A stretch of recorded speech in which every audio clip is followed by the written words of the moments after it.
In the 2nd century, one man commanded a military machine that dominated the globe. To millions of subjects, the Roman emperor was a living god on earth.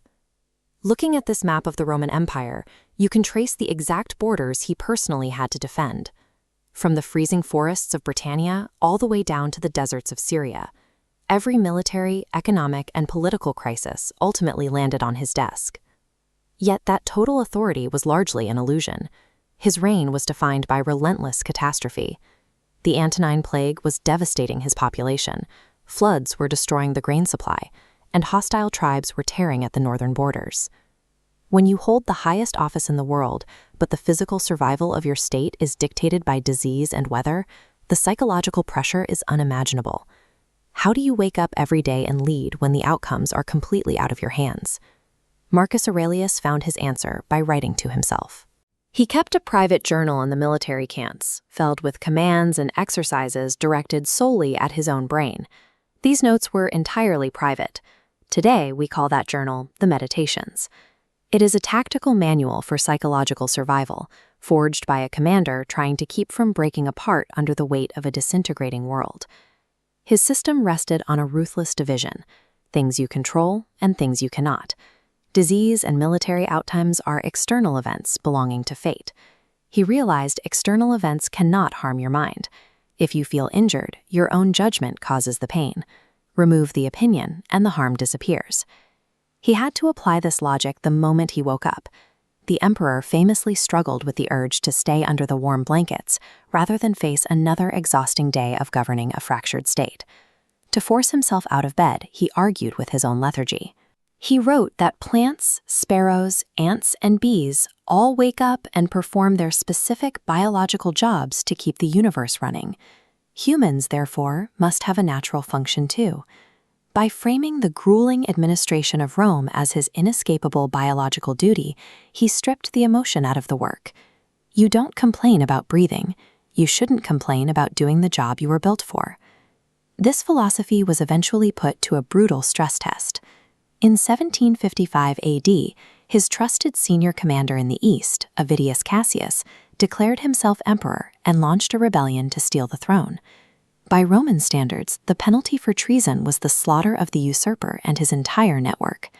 Instead, Marcus prepared to march east with the explicit goal of capturing Cassius alive, simply so he could forgive him.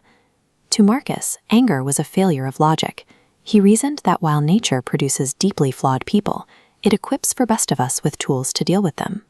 For every act of betrayal we face, we are given the antidote of goodness and meekness to deploy in response. He compared the ideal mind to a pancratius, an ancient Greek wrestler, rather than a gladiator. A gladiator relies on a weapon like a sword, which can easily be knocked out of his hand during a fight. A wrestler's weapons are his own limbs. They are always attached and ready to use. Because Marcus located all of his strength inside his own character, no external crisis could disarm him. A rogue general could try to take the empire, but he could never steal the emperor's internal tranquility.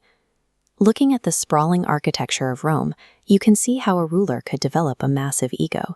But Marcus actively minimized his surroundings. He trained himself to view the entire earth as a single tiny neighborhood, and all human beings as limbs on a single organism, designed to work together. When confronted with something intimidating, he stripped the problem down to its material parts. He isolated its cause, its physical substance, and exactly how long it would last, until the threat felt completely mundane. He turned this same analytical lens on his own legacy. He constantly reminded himself that the people offering him praise would soon be dead, that his empire occupied a microscopic corner of the universe, and that fame is an empty echo, quickly swallowed by time. Even his mortality was subjected to this logic. He viewed death as a mandatory biological transition. The body dissolves, its elements are recycled back into the earth, and the raw materials are reassembled to keep the universe functioning. The external world rarely rewards virtue. Marcus Aurelius died in a military camp, exhausted by endless wars. The peace he secured fell apart, undone by his son, Commodus, a vain, bloodthirsty tyrant who wore lion skins and threw the state into chaos. But judged by his own strict philosophy, his life was an absolute triumph. He spent 2 decades absorbing the deepest anxieties of the ancient world, yet he preserved a gentle, rational soul.